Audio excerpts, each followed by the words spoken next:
2 terms గెలిచాడు. ఆ తర్వాత ఆ తర్వాతనే మారింది. అంతకుముందు తెలుగుదేశం 2 సార్లు గెలిచింది కదా. 94లో గెలిచింది, 99లో గెలిచింది, 2004లో 2009లో కాంగ్రెస్ పార్టీ.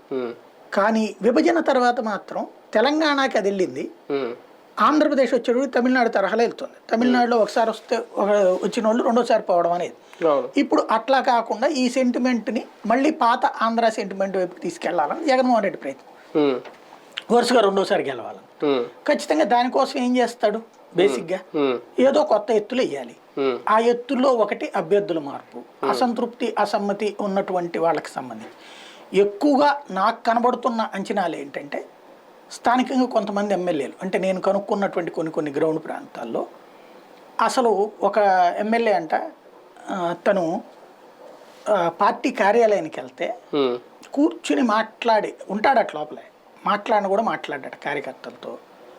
మంచినీళ్ళు కూడా అక్కడ ఒక ఇది పెట్టి ఉంటుందట, దాంట్లో వెళ్ళి తాగేయాలా, వెళ్ళిపోవాలి. సాధారణంగా పల్లె ప్రాంతాలకు సంబంధించిన నియోజకవర్గాలు ఎట్లా ఉంటాయంటే వచ్చినప్పుడు కూర్చోబెట్టి ఒక నిమిషం అని మాట్లాడతాను, ఒక పిఏను పిఆర్ఓలో ఒక 2-3 ఉండి అక్కడ సార్ ఇట్లా వెయిట్ చేస్తా, సార్